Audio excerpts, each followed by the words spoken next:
కన్నీటి నుండే కసి పుట్టాలి. అవమానాల నుండే అనుకున్న లక్ష్యాన్ని సాధించే పట్టుదల పుట్టాలి. ఎవరైతే నిన్ను ఎగతాళి చేస్తారో వారే నీ కోసం ఎదురు చూసేలా ఉన్నత శిఖరాలను ఎదిగే మార్గం పుట్టాలి. డబ్బున్నోడి బిడ్డ మా నాన్న దగ్గర ఐఫోన్ ఉంది తెలుసా? మనసున్నోడి బిడ్డ నా దగ్గర మా నాన్నే ఉన్నాడు తెలుసా? అన్నిటికంటే పెద్ద తప్పు ఏంటంటే మన అంతరాత్మ వద్దు అని చెప్పిన పరిస్థితుల ప్రభావం వల్ల మనకు నచ్చని పనులు చేయటమే. నా దృష్టిలో విజయం అంటే రేపు నవ్వుతూ ఉండటానికి ఈరోజు నవ్వుతూ పనిచేయడం.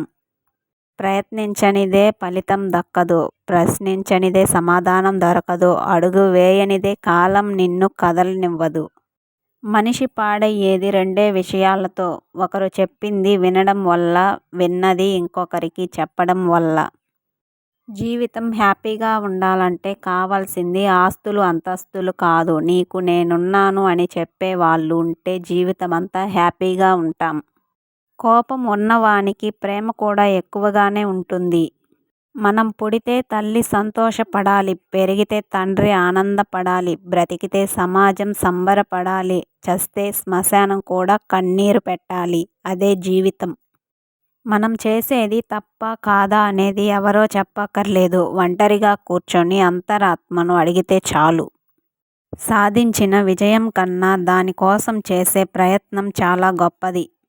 గుర్తుపెట్టుకో, అసూయతో బతికే వారికి సరైన నిద్ర ఉండదు. అహంకారంతో బతికే వారికి సరైన మిత్రులు ఉండరు. అనుమానంతో బతికే వారికి సరైన జీవితమే ఉండదు. మనల్ని చూసి చప్పట్లు కొట్టే 10 వేళ్ళు కన్నా కన్నీరు తుడిచే ఒక్క వేలు మిన్న. అడగకుండానే చెప్పడం అవివేకం. అడిగితే తెలిసి చెప్పకపోవడం అహంకారం. కళ్ళు చూసే ప్రతి దృశ్యం నిజం అనుకోవడం తప్పు. చెవులు వినే ప్రతి మాట సత్యం అనుకోవడం ఇంకా తప్పు. చూసింది విన్నది గుడ్డిగా నమ్మి ఒకరి వ్యక్తిత్వాన్ని నిర్ధారించడం అన్నిటికన్నా పెద్ద తప్పు.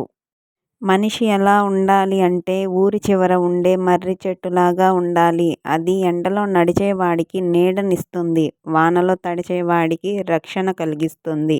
కానీ తనని గుర్తించుకోమని ఎప్పుడూ అడగదు. ప్రశాంతమైన మనసు మన సొంతమైతే సంతోషం దానంతట అదే మన వెంట వస్తుంది.